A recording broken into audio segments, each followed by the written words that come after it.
বাংলার একটি ছোট গ্রামের নাম কল্যাণপুর। সেখানে থাকতেন কোকিলা দেবী, এক দরিদ্র বয়স্ক মহিলা। কয়েক বছর আগেও তিনি মানুষের বাড়িতে কাজ করে কিছু টাকা রোজগার করতেন, কিন্তু বয়সের ভারে এখন আর কাজ করতে পারেন না। তার দুই মেয়ে অর্পিতা আর সাধনা।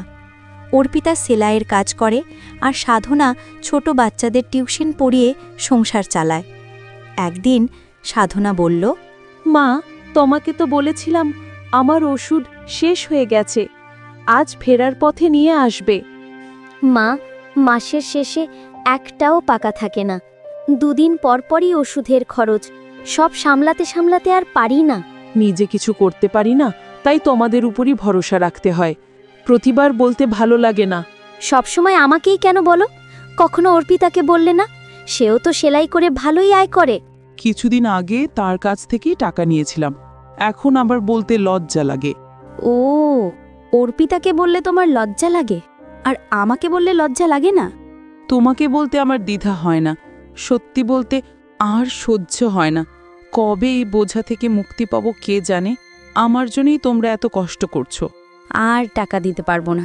অর্পিতা এলে তাকে ওষুধের টাকার কথা বলতে পারো। ঠিক আছে মা, অর্পিতাকে বলবো। তুমি সাবধানে থাকো। সাধনা কাজে চলে যায়। কোকিলা নিজের মেয়েদের জীবনে থেকে নিজেকে বোঝা মনে করতে থাকে, আর ধীরে ধীরে তার চোখ ভিজে ওঠে।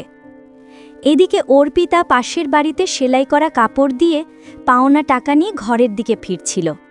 আহা, একটু টাকা তো পাওয়া গেল, কিছু নিজের জন্য রাখব, বাকিটা মাকে দেব। দূরে তখন গ্রামের কুখ্যাত দুষ্ট লোক মৃত্যুঞ্জয় তাকে দেখল। বহুদিন ধরে সে অর্পিতার পিছনে লাগছে, বিয়ে করতে চায়, অথচ অর্পিতা তাকে একদমই সহ্য করতে পারে না। ওহো, আজ তো আমার হবু বউকে দেখে দিনটাই ভালো যাবে। তুমি এখানে কি করছো? এই গ্রাম কি তোমার একার? তুমি হাঁটতে পারো, আমি পারবো না কেন? এত যাওয়ার তাড়া কেন সুন্দরী? একটু কথা বলা যাক। রাস্তা ছাড়ো মৃত্যুঞ্জয়, না হলে আমি চিৎকার করব।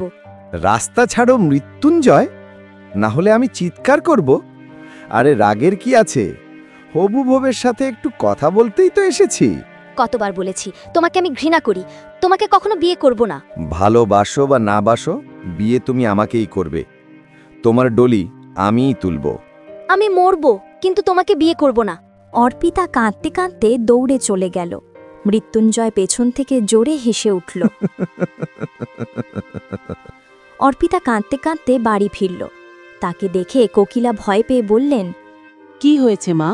এমন অবস্থা কেন হয়েছে? কেউ কিছু বলেছে? মা, ওই মৃত্যুঞ্জয় আবার আমাকে বিরক্ত করেছে। এখন তো বাড়ির বাইরে বেরোতেও ভয় লাগে। এই মৃত্যুঞ্জয়টা তো সর্বনাশ করে দেবে। কি চায় সে? সে বলে আমাকে বিয়ে করবে।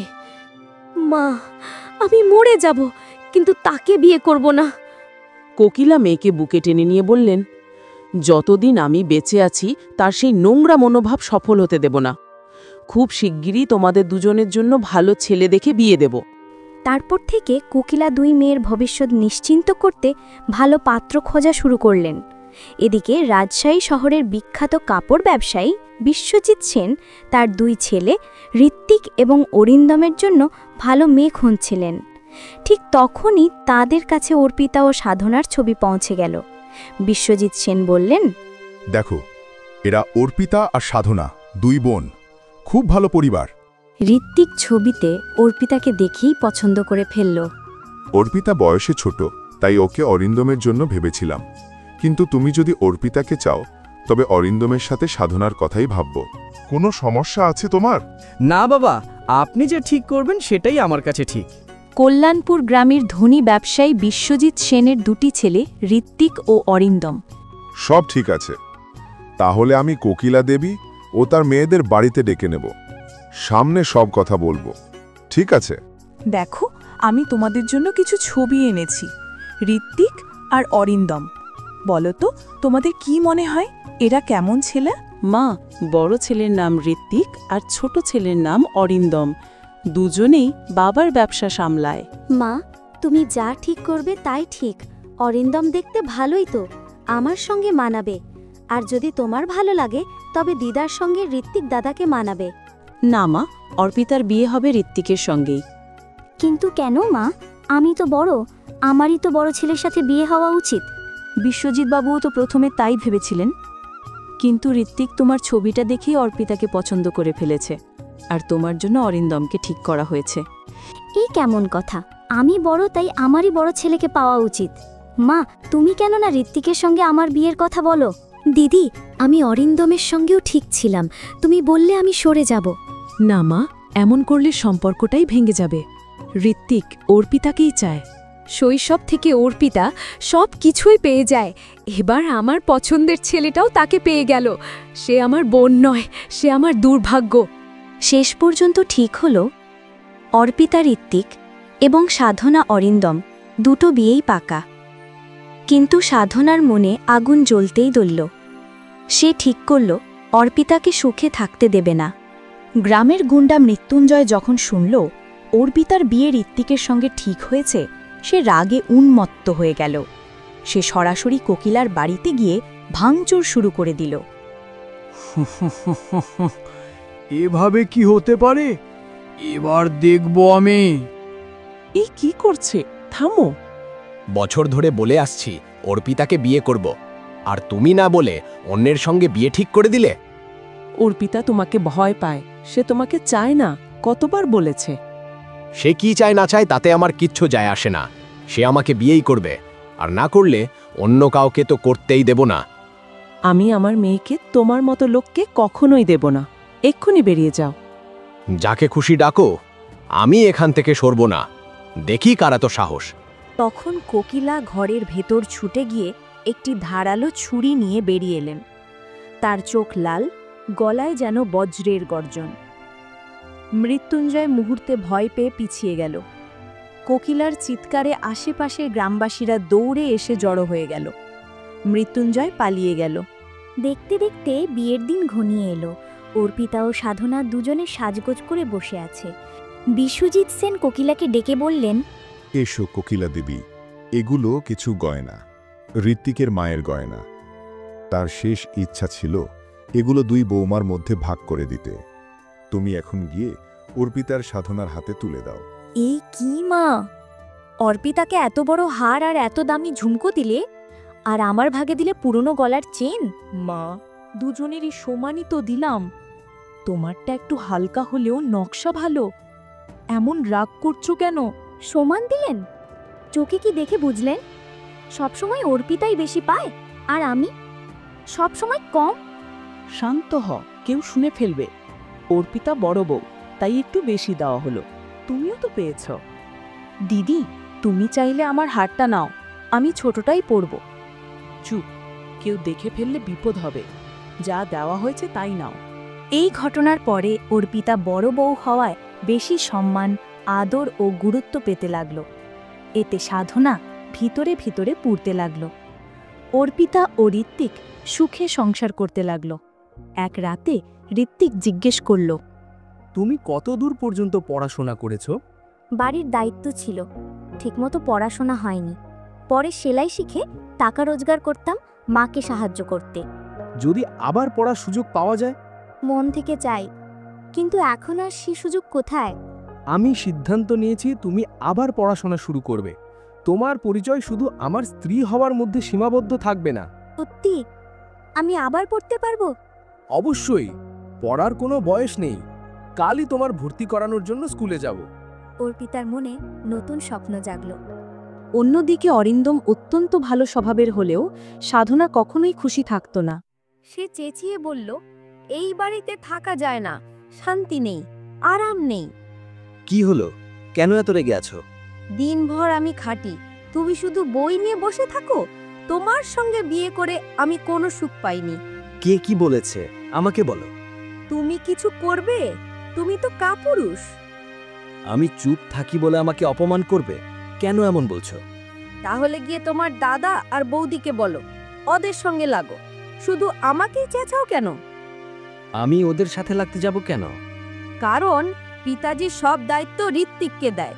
তুমি তো ব্যবসায় শুধু একজন সামান্য সহকারী।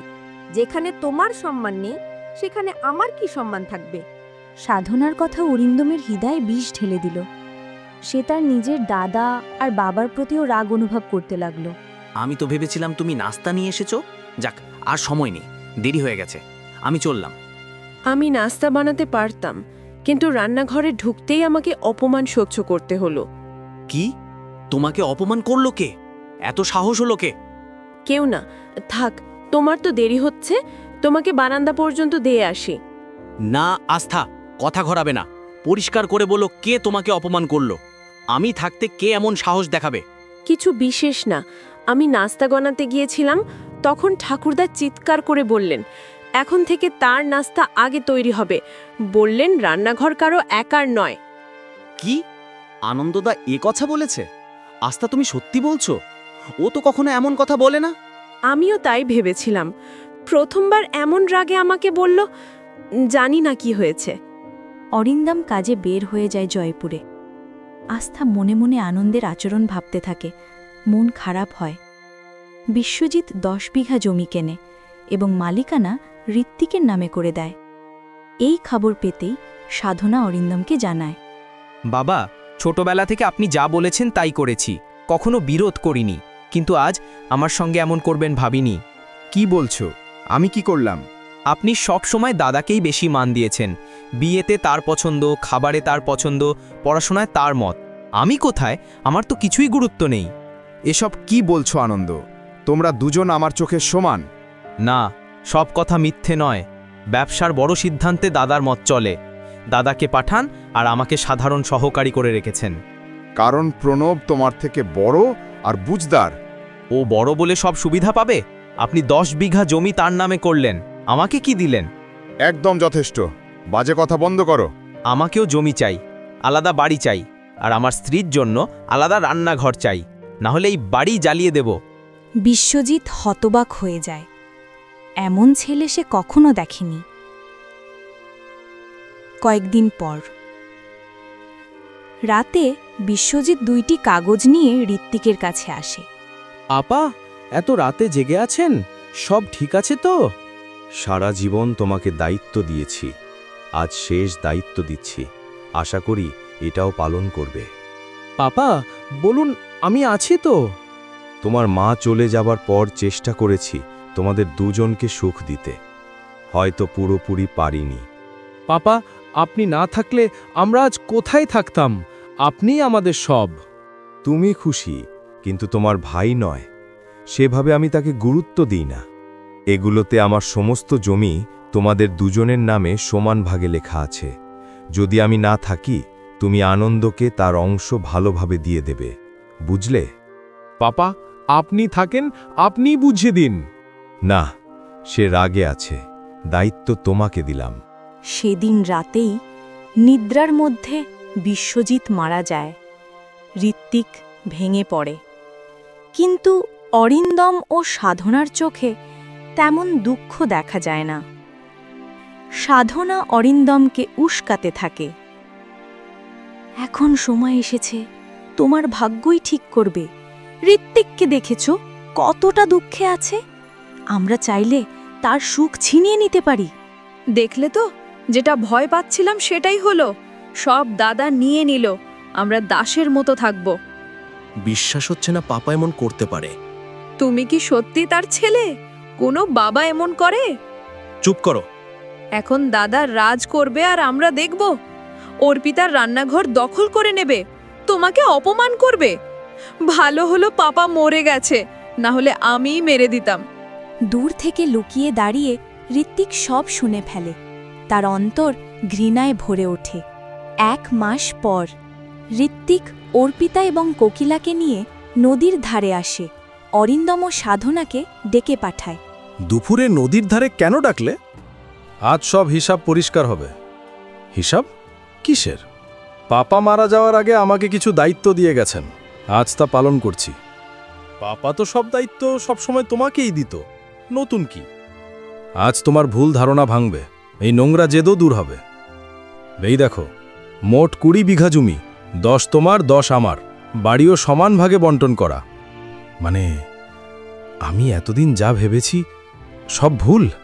হ্যাঁ, আর পাপা মারা যাওয়ার পর যেসব কথা আমি তোমার স্ত্রী থেকে শুনেছি, তারপর সিদ্ধান্ত নিয়েছি আমরা আলাদা থাকব। আলাদা বাড়ি, আলাদা ব্যবসা, আলাদা রান্নাঘর।